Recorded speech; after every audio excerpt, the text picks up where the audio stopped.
In part 1, we covered something that doesn't get nearly enough attention. Around the year 1200 of the Common Era, a group of Polynesian navigators completed one of the most remarkable open ocean voyages in the ancient world and settled one of the most isolated places on Earth. They built a complex society.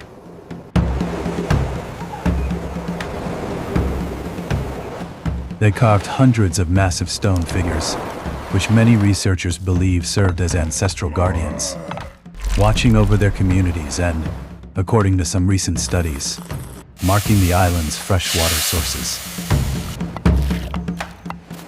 For several centuries, by most archaeological accounts, this society sustained itself. So what changed? And why does the popular version of that story appear to be missing some major pieces? That's what part 2 is about. Let's get into it. For decades, Easter Island has been held up as the ultimate cautionary tale. The narrative goes like this. The islanders became obsessed with building bigger and bigger statues. They cut down all their trees to move the Moai. This led to soil erosion, crop failure, and food shortages. Desperate clans turned on each other in intense conflict. They toppled each other's statues in acts of revenge. Some accounts even claim they resorted to cannibalism. The fire is fading. Everything is fading now. The civilization declined before Europeans even arrived. It's been used as a warning. This is what happens when we exploit our environment. Jared Diamond's book, Collapse, popularized this narrative. It's been taught in schools, featured in documentaries, and cited in environmental debates. There's just one problem. The evidence doesn't support it. Let's break down why this story doesn't hold up. First, those supposed weapons of war.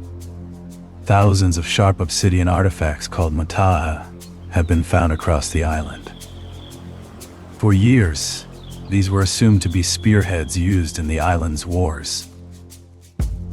But detailed analysis of these objects reveals something else entirely. They're incredibly variable in shape, the opposite of standardized military weapons. Where pattern analysis shows they were multi-purpose tools, used for cutting plant materials, scraping, processing food, basic domestic tasks. Not designed for warfare.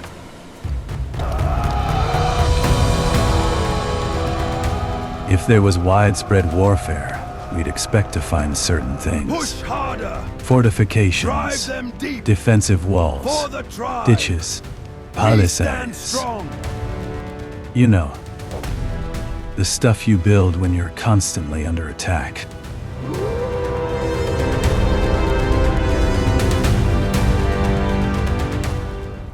Easter Island has none of these. Not a single purpose-built defensive structure. Some caves have stone walls, but these are not well suited for large-scale defense against other islanders. They are far more consistent with people hiding from a different threat, which we'll get to shortly. What about skeletal evidence? Researchers have examined hundreds of remains. Yes, they found evidence of head injuries. In some samples, around a quarter of remains showed signs of injury. But here's the key. The vast majority of these injuries had healed. These were largely not severe. The actual rate of serious outcomes from these injuries appears to have been very low. This pattern is consistent with interpersonal disputes and rock throwing, which historical accounts confirm was practiced. Not organized, large-scale warfare. And cannibalism? Despite sensational claims, there's no convincing skeletal evidence that it was widespread.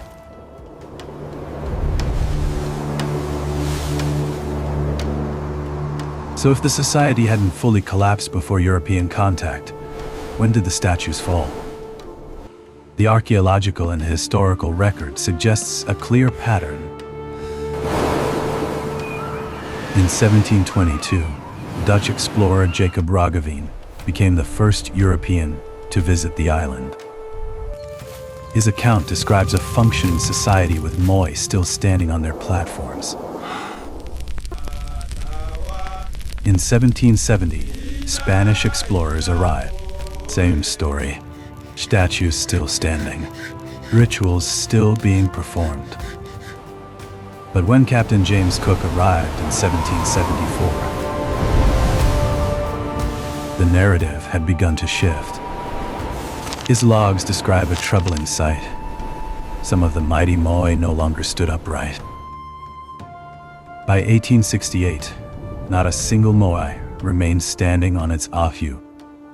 The period of destruction appears to have happened largely within the post-contact era, not entirely before.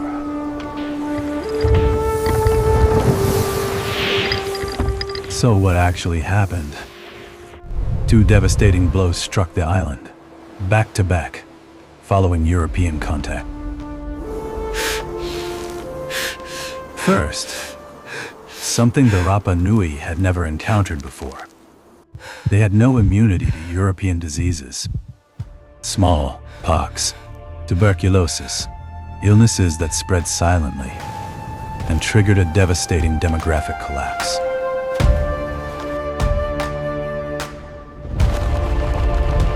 But even that wasn't the worst. In 1862, Peruvian raiding expeditions seeking forced labor appeared off the island's shores.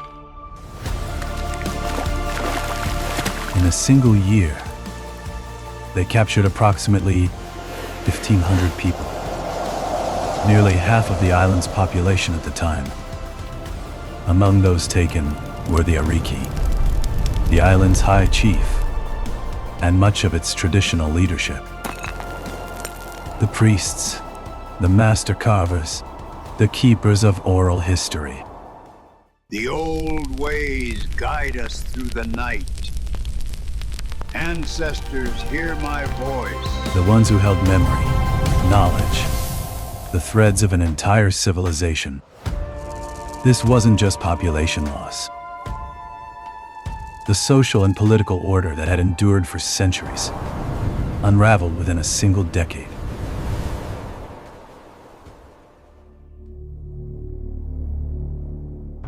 The toppling of the Moai wasn't an act of pre-contact warfare. It was a symptom of a society fracturing under forces it had never faced before. Their population drastically reduced, their leaders gone, their traditional knowledge severed. The statues, once protectors channeling ancestral mana, could not hold against what came from beyond the ocean. Knocking them down may have been a way of making sense of a world that no longer held together. The structures that had sustained them for centuries, spiritual, social, political, had all come undone. The society that created these incredible monuments didn't fail because of their own environmental recklessness. They were overwhelmed by external forces operating far beyond their control. Forces they could see arriving, but lacked any means to withstand.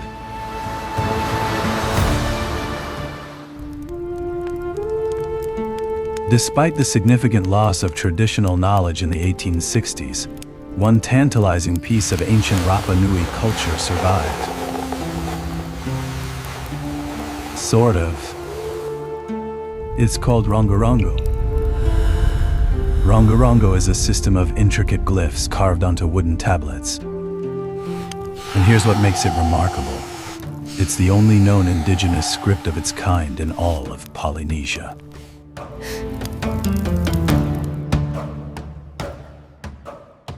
Think about that for a second.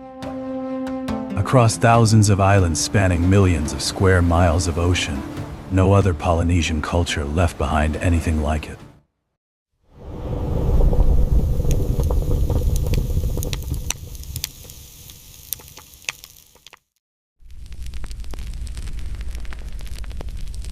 Today, only 26 texts containing Rongorongo survive. Most are fragments. A few are more complete tablets. They're covered in carefully carved symbols, hundreds of distinct glyphs depicting humans, animals, plants, and geometric shapes. The writing follows a fascinating pattern called reverse boustrophedon. You read one line left to right, then flip the tablet 180 degrees and read the next line left to right again. It's like reading one line normally, then standing on your head to read the next line. Incredibly complex and sophisticated. Here's the sobering part. Despite over 150 years of study by linguists, cryptographers, and scholars from around the world, Rongorongo remains completely undeciphered.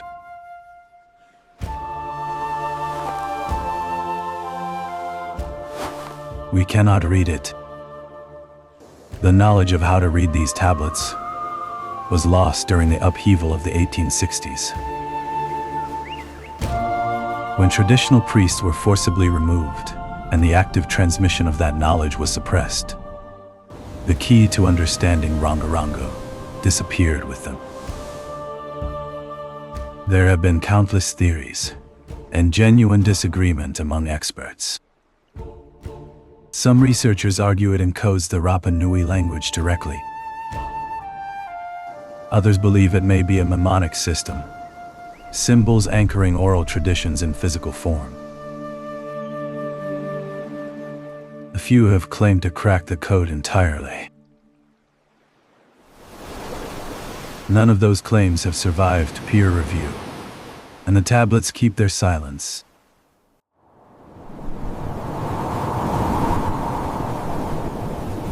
A testament to a sophisticated intellectual tradition that we can see but cannot understand. A library we cannot read. It's one of archaeology's greatest unsolved mysteries. The Rapa Nui culture and people survived the upheaval of the 1860s. Barely. By the 1870s, the population had been reduced to around 100 individuals. But they endured. Today, thousands of people of Rapa Nui descent live on the island and around the world. There's been a remarkable cultural revival, language classes, traditional arts, and efforts to preserve what remains of their heritage. But the Moai themselves, these incredible monuments that survived centuries, now face existential threats.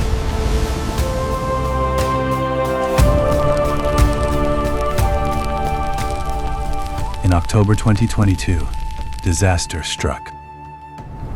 A wildfire tore through the Raraku quarry, the sacred birthplace of the Moai. The fire burned for days. When it was over, 22 Moai had sustained irreparable damage. Remember, these statues are carved from soft volcanic tuff. The intense heat caused the stone to crack, flake, and crumble. Faces that had gazed over the island for centuries were charred and permanently scarred. Some statues still embedded in the quarry walls, unfinished when the ancient traditions ended, suffered structural damage that can never be fully repaired. It was a profound loss. The island's people described it as losing family members. These weren't just cultural landmarks, they're ancestors.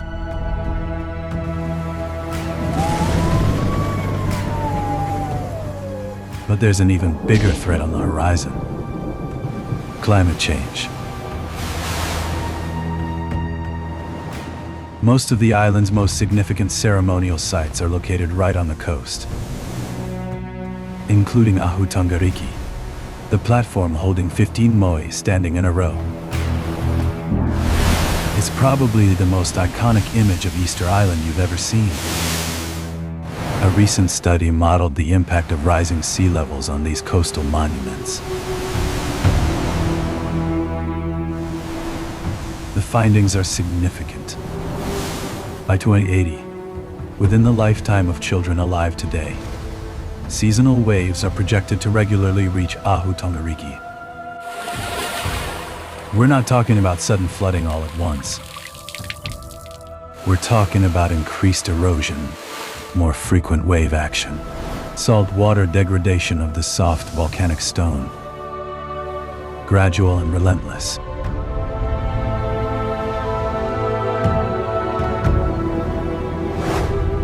These monuments survived the upheaval that nearly erased their world.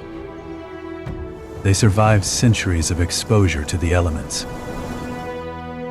They even survived being toppled and later re-erected. But they may not survive the next century of climate change. Secure that line. Pull tighter on the left. Preservation efforts are underway. The Rapa Nui community, along with archaeologists and conservationists, are working to document and protect these sites.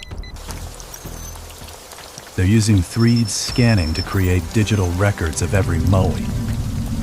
If the physical statues are lost, at least their form will be preserved. They're also developing strategies to protect the most vulnerable sites. But it's a race against time and the forces of nature.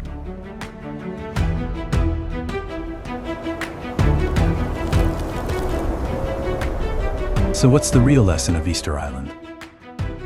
For decades, it's been held up as proof that humans will destroy themselves if we don't respect environmental limits.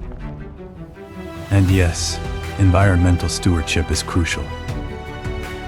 But Easter Island isn't actually evidence of that.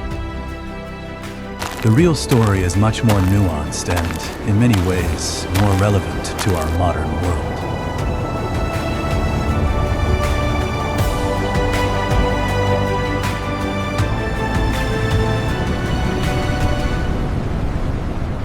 The Rapa Nui people accomplished something extraordinary. They settled one of the most remote places on Earth.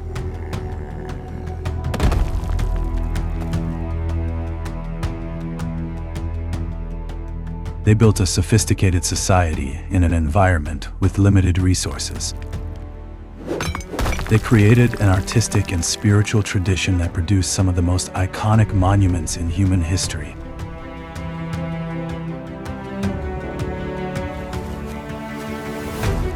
And they did it sustainably for centuries. The crisis that destroyed their traditional way of life didn't come from within.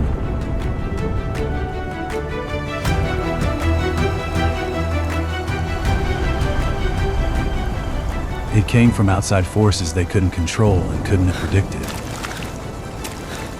Disease, violence, slavery. In many ways, their story resonates with our own time. We live in an interconnected world where external forces, pandemics, climate change, economic shocks, can devastate communities that have been stable for generations.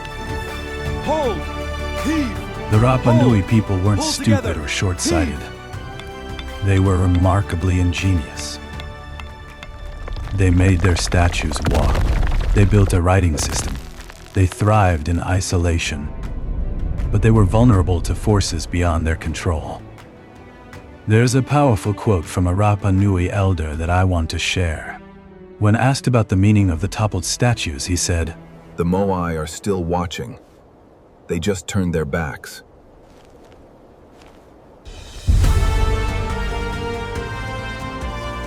Think about that. The statues aren't symbols of failure. They're testament to human creativity, determination, and the deep connection between people and their ancestors. Today, as the descendants of the original settlers work to preserve their heritage, they face new challenges. Wildfire, rising seas, the slow erosion of time. But they're still fighting, still protecting their ancestors, still keeping the traditions alive.